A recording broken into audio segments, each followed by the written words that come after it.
What's good, motherfuckers? Yep, you already know Shemay Chris. Once again,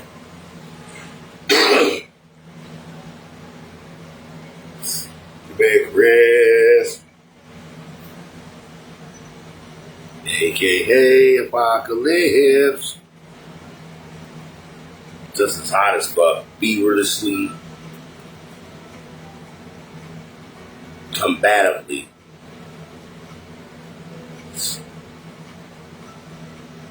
Religiously, more important, I am blatantly still representing the squad. Boys Out of Bounds Live. Y'all know we the fans, motherfuckers, but hey, what's good? Hold on,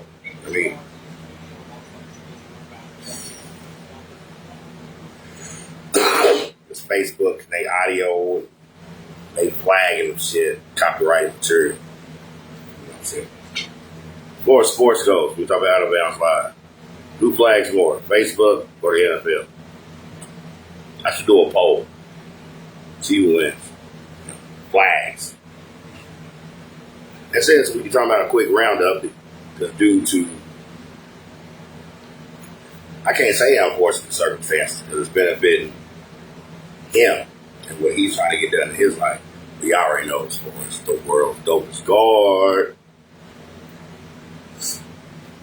6 9 I'm just doing what I can to hold down the fort, man. For real, for real. So, I know what y'all want me to kind of rail about first. Then I gotta hold back. Because when it comes to Out of Bounds Live and on sports shit, all time. Even this time of year, still gotta represent the gang. I gotta get this in real quick, okay? Finally glad over the last couple of weeks, able to catch up on some U of L baseball, all right? And I really hadn't got to watch a lot of the games during the season. The last couple of weeks, get the conference tournament and going to the regions. Cool. And shout out to them real quick towards advancing to the Super Regional, I believe. Miami, their opponent, conference opponent, 11 a.m., being a night shift guy. You know, I should be able to get a good piece of that game in before I got to head out for work. You know, leave it on the sports tip, still got to be the game. Of course, first and foremost. All right. Flip side of that coin real quick, I just thought it was hilarious. We talking about Vanderbilt, not just a number one seed, the overall number one seed, and getting to host those first round of games in their backyard, and you blew it. You motherfuckers choked. Y'all choked so bad. I'm not dissing my Cardinals. I'm simply offering the flip side of that coin, discussing Vanderbilt's situation and what they had worked for all season, securing the overall number one seed. First round games in y'all backyard, so whether against the Cardinals or not, y'all blew it. Okay? You motherfuckers blew it. Okay? Y'all didn't have the gag, you know what I'm saying? Y'all had the gag reflex. You know, on some old school shit. You know, y'all did not have the Linda Lovelace, Vanessa Del Rio deep throat skills.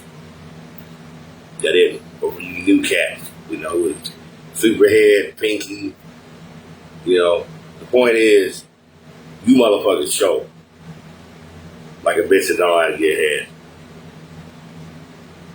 That's how bad y'all show. Once again, whether it's my Cardinals or not, it just feels even better because it's my Cardinals. I know a lot of people know me, you know, think discuss the sports. Yes, as a sport, I still love baseball. Before the major league, it's weird for years. It's the only sport I actually got two teams there that I know it kind of breaks the rules. And both over in the National League. We talk about Cubs and Braves. Love. You know what I'm saying? But real quick, shout out to my man Marcus Gert City. You know what I'm saying? He was up in the shot, you know, a day or two ago, chilling at a White Sox game. And my condolences for having to sit through a White Sox game because with Chicago, baseball as a whole, Cubs rule. You know what I'm saying? But still, I'm glad you got it in. And shout out to you real quick, you know, if you catch this shit, you know what I'm saying? Back to the business real quick. Cardinals against Miami. Next round, what's called the Super Regionals, 11 a.m. Saturday morning. Definitely getting a piece of that action before I got to head into work, all right? Now,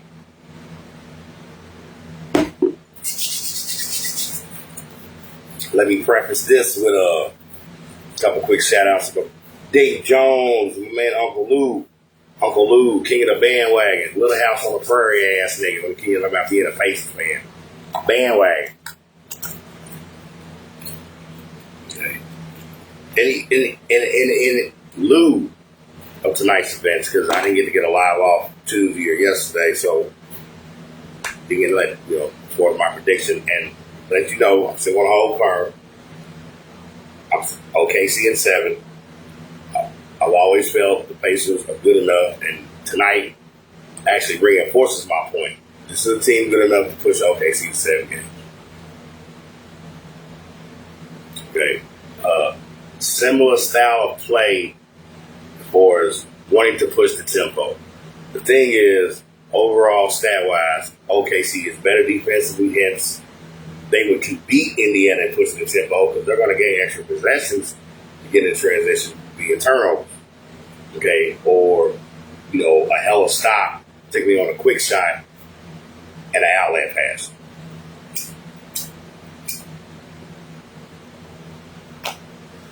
You know, another reason I'm still on a whole firm, but I didn't get to let people know via Alabama Live as far as my pick for the finals.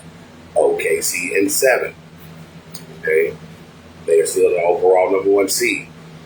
Second highest point differential when it comes to margin victory throughout an entire season.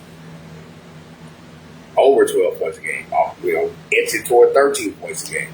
You have the league MVP when we talk about SGA, averaging 33 points a game. He got his 38 tonight. Jalen Williams got 17. Where was that third 15 to 20 point guy as far as the score? Who else is getting buckets?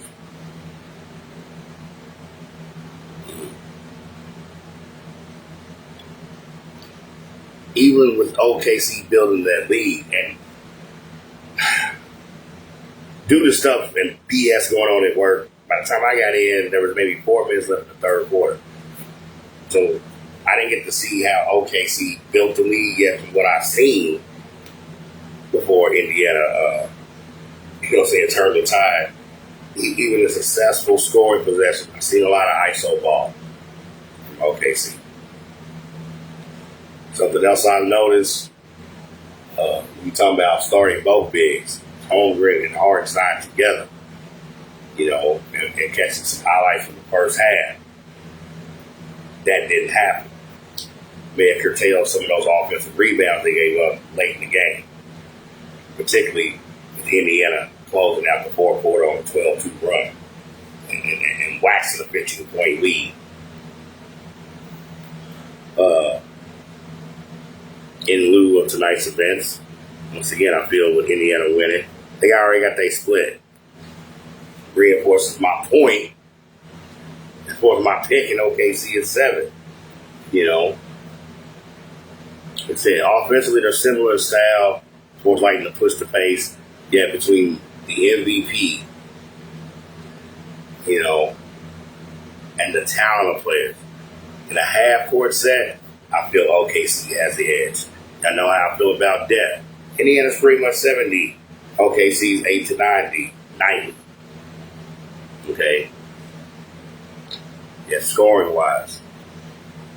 Outside of SGA and Jalen Williams.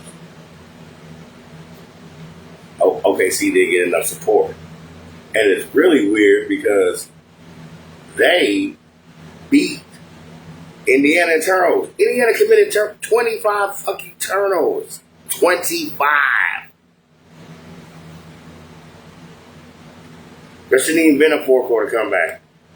You know, just to say I seen enough of the game, you know, I should have still been on the PlayStation by let's say that 9 to 8 minute mark in the fourth quarter. You know, OKC was still up, I think, like 10-12. You know? Yeah, with Indiana committing 25 turnovers, go look at the numbers. They actually beat OKC in points off turnovers, which is weird for someone like me, because when you look at OKC season stats and still even throughout the playoffs, 20% of their total points nightly come from turnovers. That's a big chunk of your offense total nightly, coming off turnovers, converting turnovers into points. Indiana commits 25 turnovers, yet beat OKC in points converted off turnovers. Oh, and we talk about that scoring punch. OKC had 2 guys in double digits. Indiana had 5 guys in double digits. Okay, and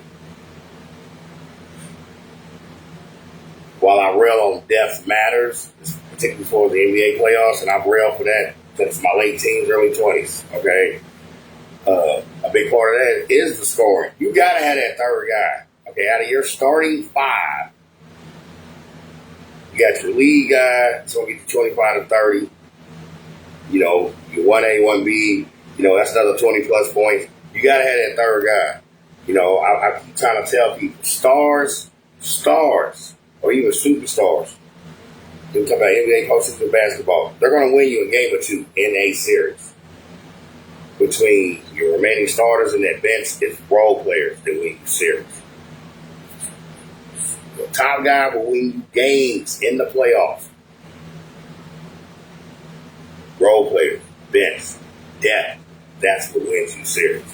And offensively, OKC dropped the ball on that shit tonight. There is no denying it. Go look at the numbers. 2 double-digit scores versus Indiana's 5 double-digit scores. Big with Halliburton not having the greatest stat line percentage shooting-wise when it counted.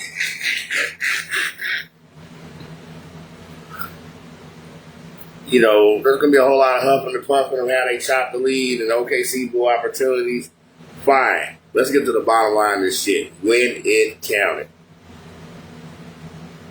Tyrese Halliburton showed y'all once again. And like I've been saying for the last 2-3 years, like I told y'all before, he's been a slow burn. Y'all ain't been noticing him, let alone Indiana, let alone they're a smaller market team. So outside the Pacers fan contingency, who's really watching the Pacers when we talk about the majority of Eastern Conference games throughout the season, when they're playing a Milwaukee, when they're playing the Knicks, when they're playing a Cleveland? He showed once again tonight why he's different. He is different. He is different. I found a little curious on that play because I didn't notice it till like the replay. So initially, there were, you know, when he gets the ball, he's working that top of the key and going to that right arc area. Initially, there's a double team there. So I'm like, that's smart. Yet, the help defender drops down as a smaller man to box out a potential rebounder in regards to an Indiana player. I think it was Obi Toppin or Miles Turner. You know what I'm saying? But anyway, boom. Okay. Once Halliburton makes his move, now he's got single coverage, okay? Which, even with the difficulty of that shot, single coverage increases the chances of it going in as opposed to they maintain double coverage on it that they initially showed when that whole sequence happens. Not like a lot of time elapses. You're talking about a little over 2 seconds. It's not like Tyrese Halliburton was going to fucking magically pass the ball. He was going to take that shot. Go back and look at it. Watch how that help defense drops down to the post to try to block out a bigger Indiana player.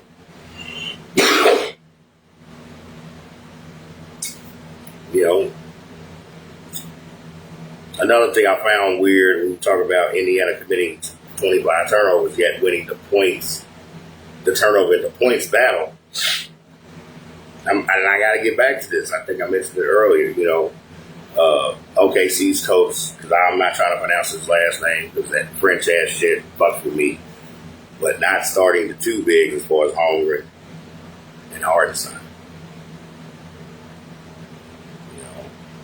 Holmgren didn't get much done, and score, particularly scoring wise. He's definitely supposed to be that third piece. He's actually supposed to be the two to SGA's one.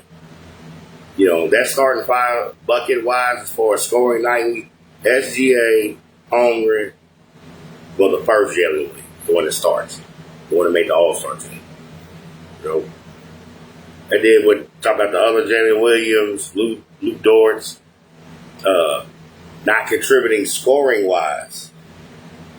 Indiana having more double-digit scores than OKC. Indiana committing more turnovers, yet winning the points off turnover battle. Getting offensive boards during that stretch to chop that 15-point lead in the first place, to get it to the point and creating the opportunity that they did eventually capitalize on via that kid that's different, Tyrese Halliburton. Listen, man, I'm still holding firm with my pick in OKC at 7. One of two things is going to happen. OKC's going to get it together knowing they got an extra day of rest, 3 days, so they don't play till Sunday. Boom. And they're going to tie this thing up. Or Indiana comes back home to that crazy-ass crowd in Indianapolis, up 2-0, all right? And a series like this, postseason, NBA sticking to the finals, not getting caught up in who's the higher seed or whatever, I just feel this is going to be one of those series. The first team to win 2 games in a row is going to win that series. So from that aspect, that is what is at stake going into game 2 Sunday night. All right? Y'all give me a second, man. I'll be right back.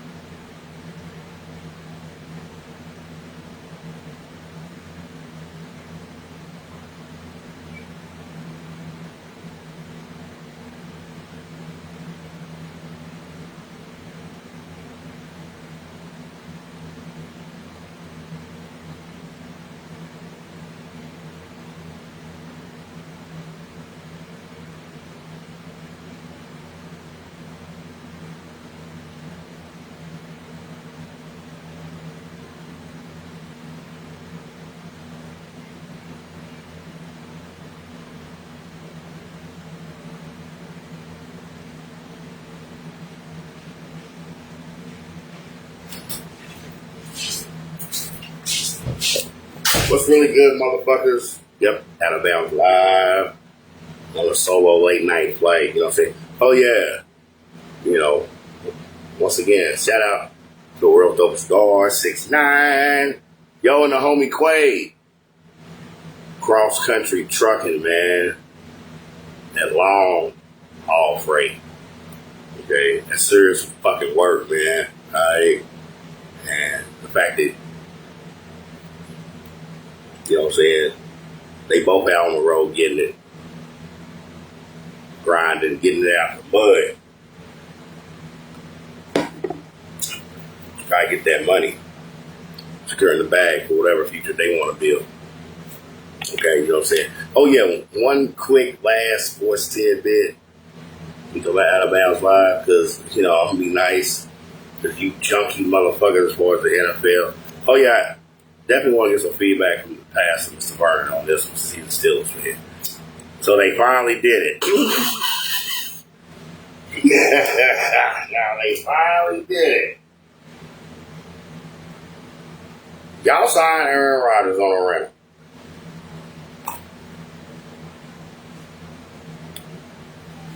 On a rental.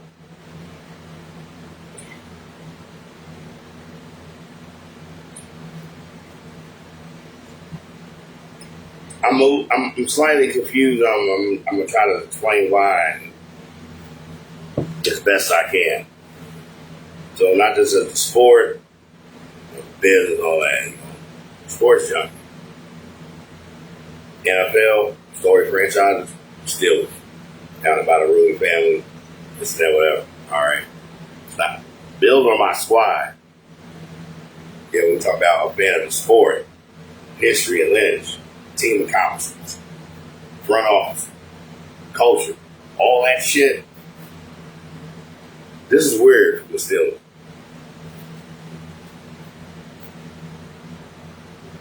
As far as I'm concerned, okay?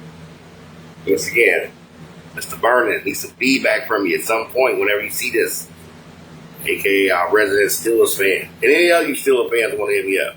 We know how y'all feel about it. Aaron Rodgers on a rental. You know, in the world dopest guard. 6'9". Just had to go 2 years.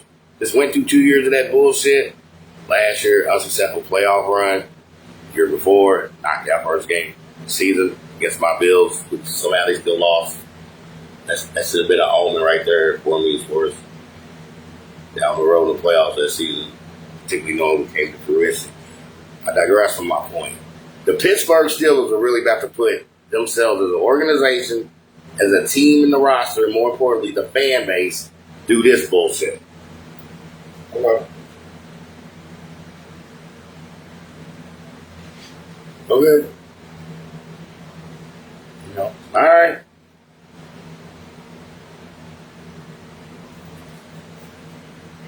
What is their goal here? Okay. I don't know what their goal here. See, this is the problem with an organization like Pittsburgh and a lot of the criticism Mike Thomas has been getting a lot for the last several years.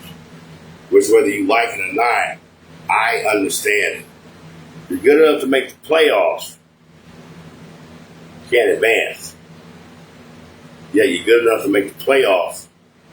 So you don't suck enough to be high enough in the draft to get a better shot at the quarterback for the franchise guy. Okay.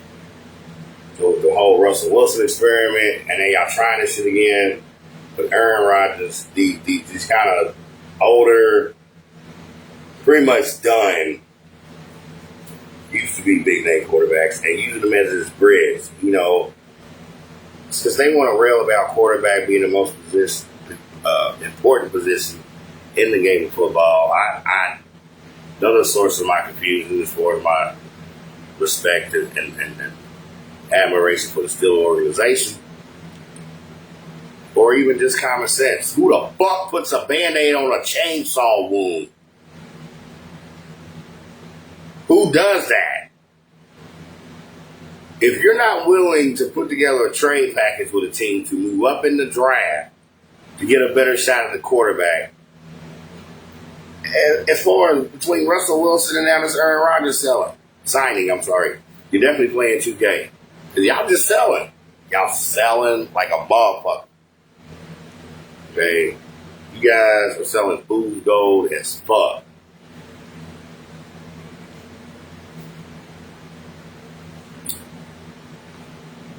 What weapons Pittsburgh got? Offensive. What do they got? I mean, Najee Harris is a back. I mean, he alright. You know, you got a number one deep threat perimeter base receiver. You got a dope slot. You got a tight end. You can create mismatches, particularly finding the soft part of them weak ass zones that everybody love to play in the NFL.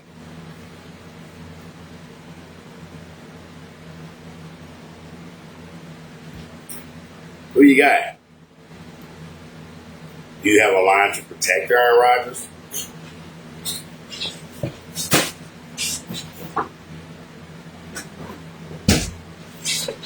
Whether you're a Steelers fan or not, these are the questions one have to inquire about. So you gotta be inquisitive about this shit when you really know the Steelers organization. Whether you're a fan of that team or not. If you truly know and respect the game, history, lineage. Really? Y'all just went through this shit with Russell Wilson. So we gonna continue the soap opera. Look, do everybody a favor. And a lot of people get mad at this and they're saying that I'm encouraging this. I can't encourage something that already happens, whether it's NFL or any other sport. And I've been saying it since my early, late teen. Just tank. Just tank.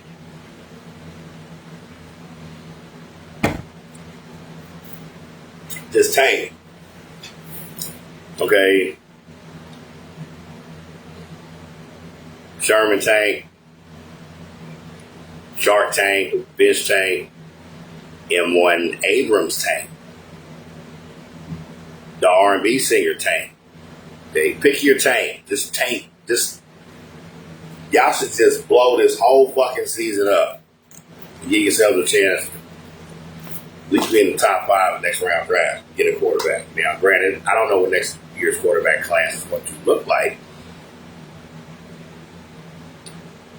Point of the matter is, Pittsburgh Steelers, as an organization, I respect. Y'all got to do better than this. I am legitimately bewildered. I can't say I was shocked by the move. It's been courting and blah, blah, blah. Fine. It's official. It's going down. Yeah. Put a Band-Aid on a chainsaw. What else? You know what I'm saying? I don't get it. Not from the Steelers. There's plenty of NFL organizations I can see them doing this dumb shit with. Not the Steelers. The Steelers? Wow. Crazy.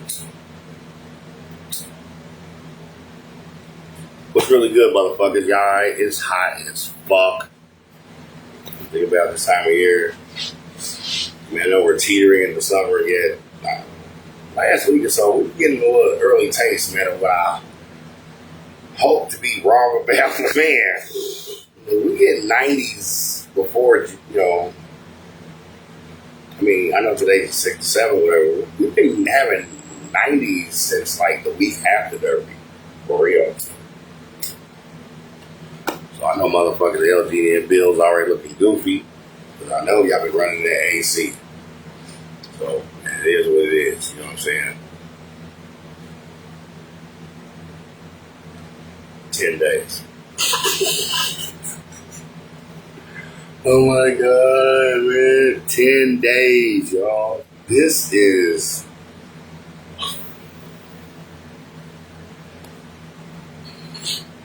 $10 days.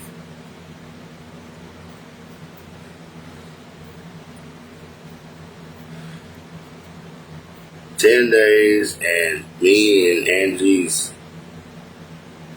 matrimony begins, like official type shit, and all the shit that comes with that. Wow.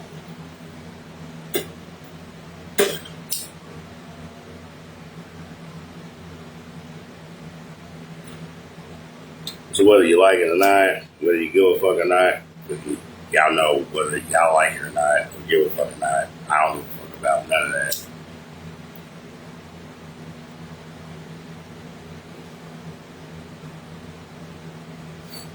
When I think about more insight to what we're entering into, particularly me, as a dude, you know, once again, you know, I may not have both be congenial motherfucker yet. I got a code of honor on a whole lot of shit, just as a man. Whether I'm involved with a woman or not. And the stakes kind of get raised. You know,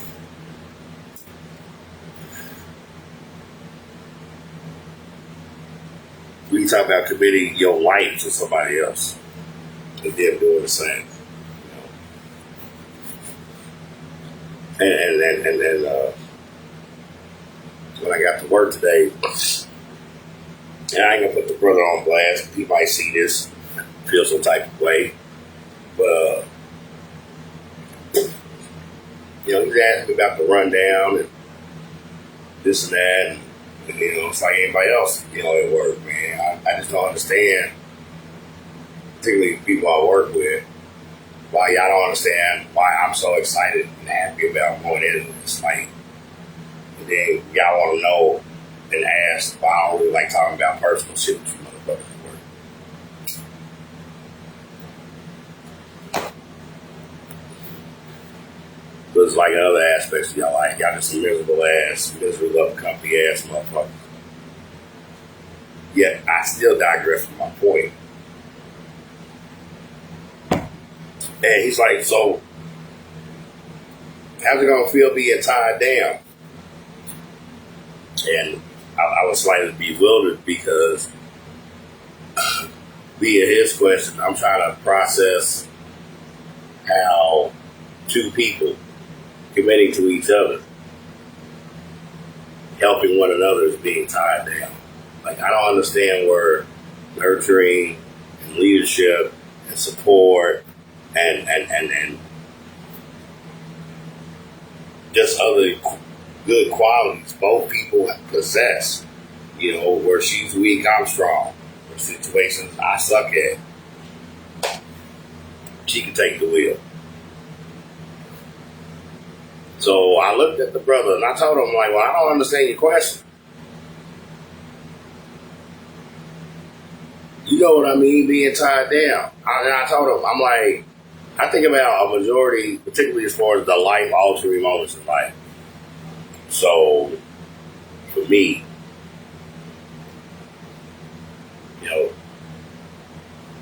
without the gory details, you know, starting with shit I went through at home. Then I jumped off the porch, you know, and everything that came with that. Took me to the legal system, incarceration, venture into my foray into music, getting into culinary to still pay the bills because I wasn't delusional when I jumped out there musically and just knew I was going to blow up. You know, then my first child, 10 years later, my second child. So parenthood and relationships and whatever. Just again, reminding y'all the life events that made some of me.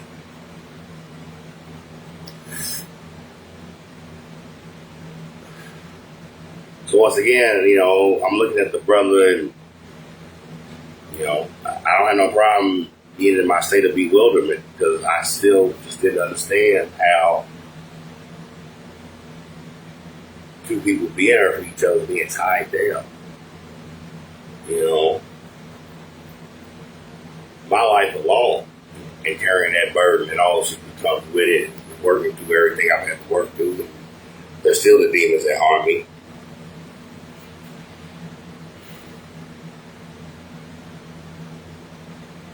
She can't solve it for me. She can't cure it for me. Those are my issues. Yet, too bad for support. I have a soft spot to land when the shit's getting a little more than I can handle at the time. How's that being tied down? So it took me back a minute or two to process it, and then when I express what I'm saying to y'all to him, now he's in his moment of bewilderment. Which I find ironically hilarious is he's the one who posed the question. He posed the question like he knew what the fuck he was talking about. Like, dude, because I tease people, especially dudes on their phone. I'll be like, hey, you texting your side bitch? Because everybody got a side, everybody got a roster. Just like a lot of you bras. Y'all got roster. You know what I'm saying? Y'all got a money man. Y'all got a coxman. Y'all got the sim. Y'all got the, you know what I'm saying, the emotional support dog. Just listen to all y'all problems. Y'all got so many niggas that do different shit with y'all. Because, one, y'all look for a lot of superficial shit. And the shit that really matters, you could find in one man. Yet, that dude's qualification won't fit on your program, you selfish motherfucker. Once again, I get away from my point. So now this brother, like I said, he's in his moment of bewilderment. And I told him, you making a comment on a situation you don't know shit about, bro.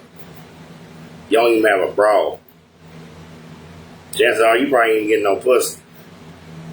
Then you're going to ask me a question about what I'm going to go into with the woman I know and love, marriage. I ain't no expert. Y'all know I don't know shit about this shit. Yeah, I just don't understand how two people being there for each other is being tied down. Things she's been dealing with, things I've known about her over the years, you know, and whatever she's still sifting through. You know, on those days where it gets a little more deal with than usual, I'm gonna be there the same way.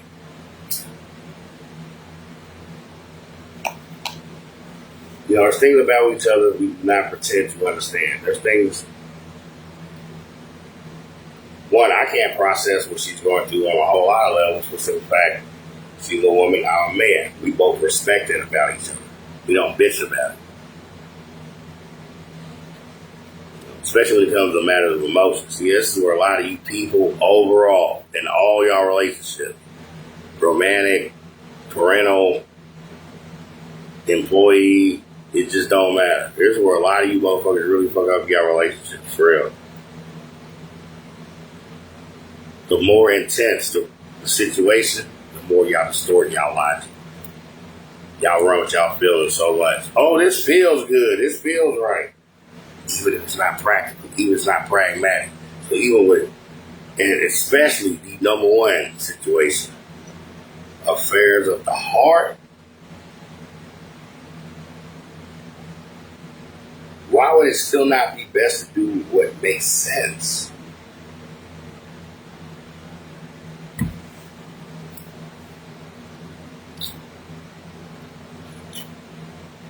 So with that alone, you know what I'm saying, as a couple, particularly in a marriage, and that's the only thing Angie constantly cheers real about as far as with me and her. We're already winning.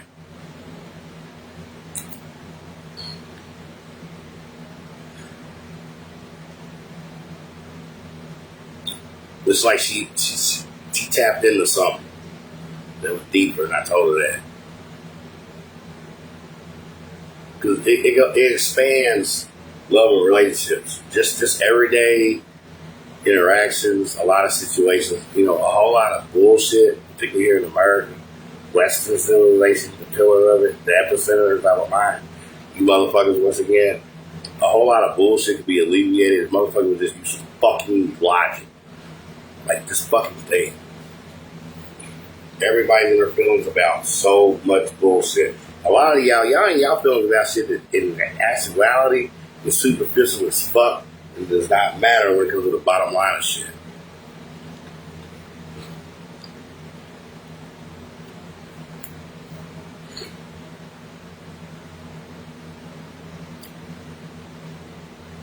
You got dudes out here, you know what I'm saying, more worried about how many bras they have actually ran through and how many bitches they got racked up then it's something that matters, whether it's their actual job or fatherhood, for example.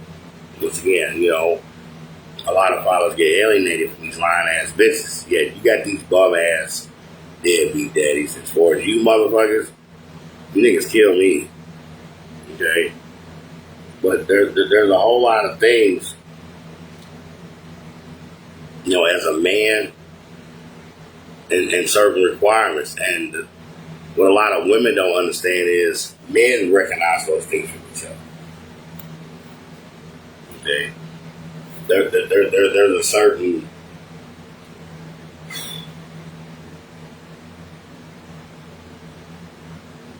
I'm trying to figure out great. There's just certain man things that are universal amongst men, no matter what race or culture they're from. Man law. Okay? And part of that man law, okay, is even if you don't like that dude, as long as y'all have a mutual respect for each other. That's gonna quell a whole lot of beef and bullshit. Until one truly disrespects the other one and now it's really gotta jump off, whatever. A lot of you people, particularly you women, I'm trying to gender size because y'all love to blast me for that shit. Another thing Angie and myself agree about, you know what I'm saying? A lot of you people, y'all fucking egos, okay? That's why y'all getting y'all feeling so much about some of the most bullshit ass situations. Because you have a lack of integrity and responsibility of deeper obligations in life. Because y'all don't want to make deeper choices in life. I don't give a fuck what the situation is. Choice is always more powerful than obligation. Angie and I choose to do whatever it is we do and do it together. Times we've been apart. She was still living her life. I was still living mine. But then when you talking about, which is weird, 'cause I hate odd numbers, yet third time the charm, you know, and get back in contact with each other right before moving back to Lou last year. Literally, one of the first things she told me was, "You're not getting away from me this time." And I just laughed because I'm just like, I'm cool with that. Because I knew what that meant. You know, we've never had, particularly for me, this overall lack of actual relationship, particularly, you know, keying in on the ones outside of the mother of my two children. That's another whole element. But, you know, someone I never had a venomous, hateful attitude toward, you know. It's just like a different time, you know, it's just like it was the wrong time. You know. So going back to last year, flash forward to now, you know, this is the time, man. This is the time for us. And we try to do everything we can to squeeze every fucking drop out of these moments. You know, and it feels good, and I fucking love it. Because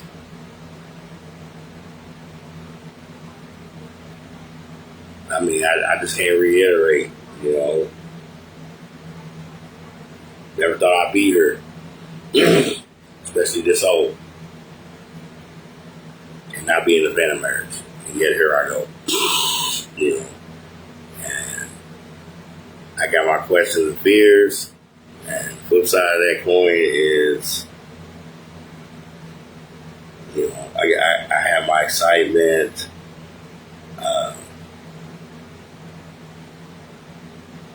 I have a drive.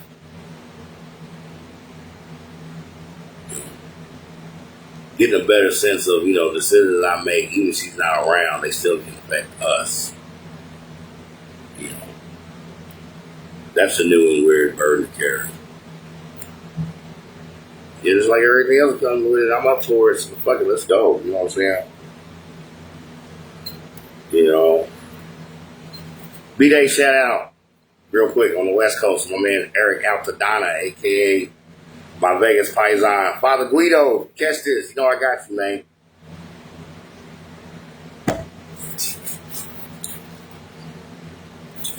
And the wife, Mimi, you know, hopefully, you know, whenever we can round up the money. Angie already said once again, she wants a honeymoon in Vegas. She wants to meet everybody, you know, I'm cool with this and that, whatever, you know what I'm saying? And just kind of venture into some shit, you know, she ain't never really dealt with it, you know, which I guess is symptomatic of what we're entering into, because we're both about to just go into just some unknown shit, yet